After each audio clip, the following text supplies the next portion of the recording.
Bismillah, alhamdulillah, sallallahu alayhi wa sallam.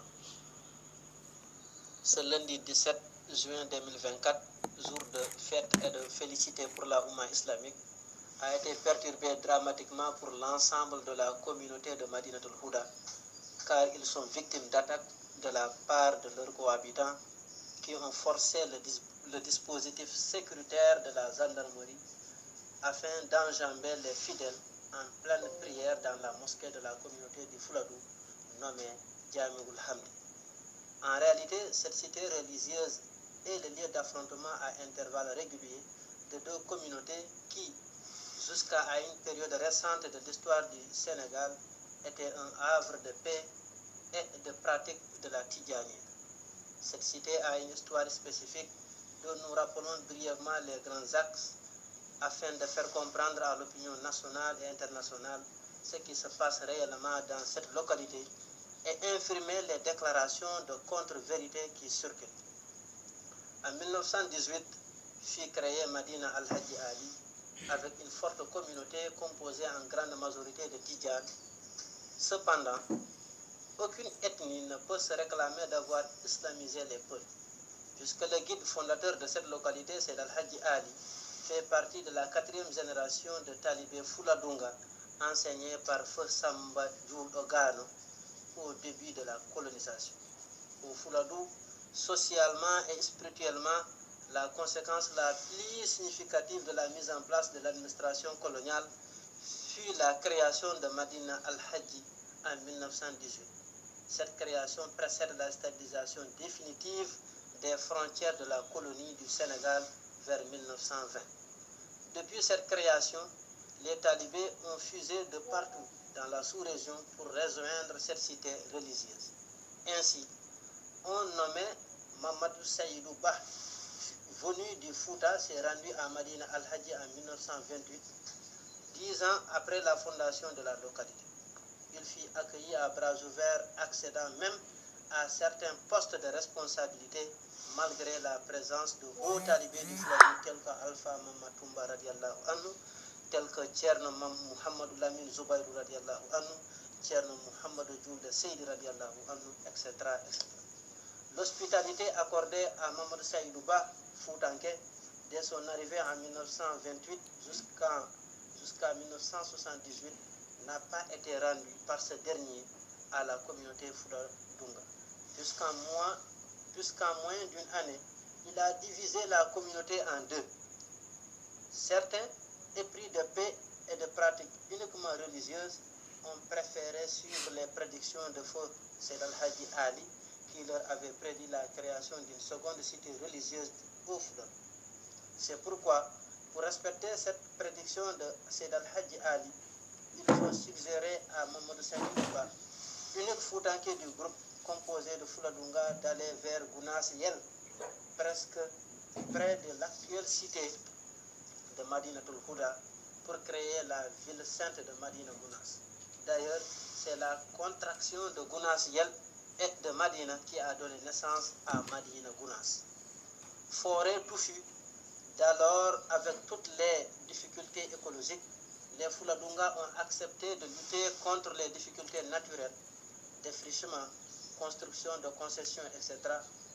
Au moment où les Fouladunga se battaient contre les obstacles naturels à Madina, la famille de feu Mamadou Saïdou Ba a été accueillie à bras ouverts à Kolda, c'est Tcherno Omar Touré radiallahu anhu. D'ailleurs, l'actuel Khalif Ahmad Tidjane Ba de Foutanké est né à Kolda et non à Madina.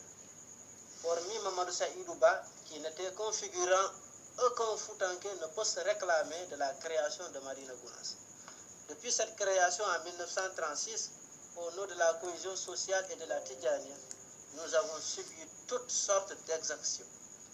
À titre illustratif, sur le plan économique, les pôles du Fouladou, sur recommandation de Tcherno Mamadou Saïdou Ba, après chaque récolte préparait des milliers de kilogrammes de céréales qu'il envoyait au Fouta par solidarité ethnique et religieuse que les Fouladunga faisaient. À l'opposé de ces actions sociales, Tcherno Mamadou Saïdou Ba, contre toute attente, a interdit ces derniers la culture du coton à partir de 1965. Depuis cette période, Mamadou Saïdouba a entamé une politique de peuplement foutanké de la cité religieuse de Madina par transfert de population du Fouta vers Madina. C'est pourquoi, pour qui connaît Madina, ces derniers occupent une infime partie de Madina, centre, partie d'origine de la création de l'agglomération. Ce sont les autochtones, à savoir les Fouladunga qui occupent Madina centre. Les Foutanké habitent la périphérie. Comment voudrez-vous que les autochtones occupent les périphéries d'une localité qu'ils ont créée? Cela défie la raison. Malgré toute exaction, la communauté Fouladunga a accepté au nom de la cohésion sociale de garder la communauté soudée jusqu'en 1978. À la veille de cette élection locale, Mamadou Saïdouba a appelé la communauté pour se concerter afin d'avoir un avis unique sur le déroulement du scrutin, mais surtout pour quel parti politique voter. Donc, comme un accord, la communauté Fouladou opta pour le PDS créé 4 ans avant. En 1977, suite aux pressions de son fils Abdul Aziz Ba, feu Mamadou Saïdouba fut reçu par Senghor, le président d'alors du Sénégal. Ce dernier lui a convaincu, après de multiples promesses purement économiques, dont d'autres acteurs, appui financiers, etc., de changer d'avis. Le marabout fit volte-face à la veille du scrutin. En effet, à son retour à Madina, il convia la communauté à une réunion d'urgence. L'ordre du jour fut unique. Nous n'allons plus voter pour le PDS, mais nous allons voter pour le parti au pouvoir, c'est-à-dire l'UPS. La communauté du Fouladou opposa un niet catégorique à cette proposition du marabout. Depuis lors, il se créa un fossé énorme entre le marabout et le reste de la communauté Fouladouga. Les résultats du scrutin de 1978 ont illustré le début de cette cassure qui sévit jusqu'à nos jours. Les Fouladunga majoritaires ont gagné haut la main ces scrutins avec l'élection du premier président de la communauté rurale de Madina Gounass, Moussa Bar. Cette défaite du parti État UPS fut considérée à la fois par le marabout et Senghor comme un affront. La conséquence directe a été d'arracher la victoire des peuples par la mise en place de la première délégation spéciale du Sénégal. C'est à partir de ce moment que le marabout entama une politique d'immigration massive des Foutanké, du Fouta vers le Fouladou. Puisque la démocratie, c'est l'expression de la volonté du plus grand nombre.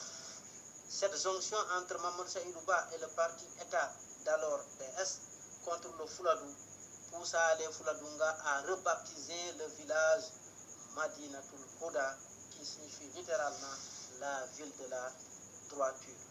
Depuis cette date, un problème intracommunautaire a été nationalisé par le parti État d'alors PS. Des exactions furent de nombreuses victimes, aussi bien en vie humaine qu'en dégâts économiques. En 2020, le Sénégal a connu sa première alternance politique. C'était la fin du régime socialiste et l'avènement des libéraux au pouvoir. À l'orée de leur magistère, les libéraux ont voulu équilibrer les relations entre l'État et les deux communautés. À titre d'exemple, quand le premier ministre du régime libéral, Moustapha Niasse, s'est rendu à Madina en 2000, il avait pris fait et cause pour ses parents en promettant à Amati Djanba de déloger les autochtones Fouladunga de Madina Centre. Depuis cet acte, les exactions ont continué, mais les Fouladunga n'ont pas senti l'équilibre des mesures prises par les différents régimes qui se sont succédés. Avec l'avènement de Macky Sall au pouvoir, les Fourankobe ont mis en avant la maxime Netoko Bandou. C'est pourquoi ils se sont permis d'accentuer les exactions et autres ignominies, notamment la fermeture des cimetières communs aux deux communautés par Amati Djanba, sans au préalable informer la communauté de Tcherno Ahmad Saïd Barle, radiallahu anhu. Il a ouvert d'autres cimetières sans aviser le Khalif général du Fouladou, Thierno Ahmed Saïdou Bal. Ce dernier a aménagé sa propre parcelle avec l'accord des autorités sanitaires de la cité pour servir de cimetière. À sa grande surprise, les autorités communales de Madina lui ont demandé de cesser d'utiliser ces cimetières après y avoir inhumé des dizaines de corps sans lui proposer une alternative. Pacifiste et humaniste, comme il a toujours prôné, Amadou Tognara Yoptarago, Tcherno Amadou a demandé aux autorités communales de lui proposer une alternative puisqu'on ne peut pas prévoir un décès naturel. C'est ainsi qu'après 2 mois de négociations, les autorités administratives se sont rendues auprès de Ahmad Tidiane Bah pour lui convaincre d'accepter que les cimetières soient communs aux 2 communautés. Le marabout Seda et Tcherno Ahmad Saïd radiallahu anhu, contre la volonté de certains, a accepté d'enterrer les siens dans les cimetières communs. Toutefois, 2 communautés clairement identifiées avec des mosquées distinctes, la logique voudrait qu'on laisse Tcherno Ahmad Saïd radiallahu anhu maintenir ses propres cimetières comme le sont les 2 mosquées. Ceci allait atténuer la conflictualité et épargner aux 2 communautés des conflits réguliers. Mais l'administration n'a pas joué sa partition. En guise d'exemple, la ziyara annuelle de Madinatul Houda, qui regroupe des milliers de pèlerins venant des 4 coins du monde, n'est toujours pas reconnue par l'État sénégalais alors qu'elle prépare sa 39e édition. À la veille de la ziyara 2023, Ahmad Tidiane Bah avait demandé aux Fouladunga d'enlever leur tente positionnée devant la mosquée de Tcherno Ahmad Saïdou Balé. Les forces de défense et de sécurité détachées pour les besoins de cette ziyara avaient déjà fixé l'itinéraire de Ahmad Tidiane Bah, d'un commun accord avec les 2 communautés. À son entrée à la ville, il a voulu changer d'itinéraire sur aucune base légale. Les forces de défense et de sécurité ont maintenu l'itinéraire initial. Ahmad Tidiane Bah a considéré ceci comme un affront. À Madina, pour éviter des conflits, les autorités administratives, en accord avec les 2 communautés, ont fixé des heures de prière pour les vendredis et les fêtes religieuses, Korité et Tabaski. Pour les vendredis, la communauté Fouladunga, dirigée par Tcherno Ahmad Saïdou Bal radiallahu anhu, prie toujours en premier de 14h à 14h30. La communauté Foutanké entame sa prière à partir de 15h. Pour les fêtes de Korité et Tabaski, la communauté Fouladunga prie de 9h30 à 10h. À partir de 11h, les Foutanké prennent le relais.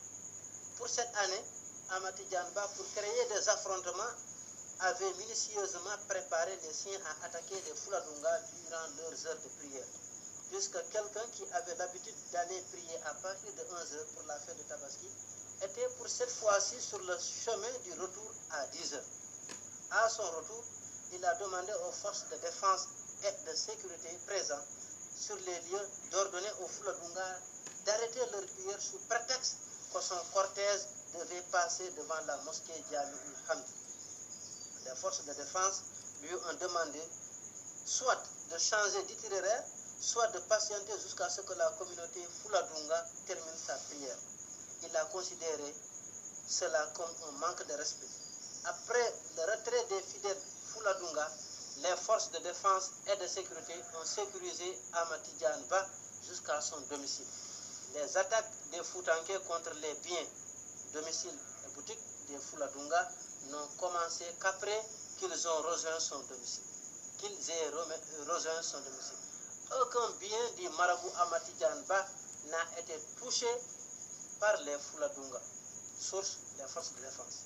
La furie des Foutanké atteste à suffisance qu'ils avaient tout planifié. La destruction des concessions et autres biens des Fouladunga le prouve suffisamment.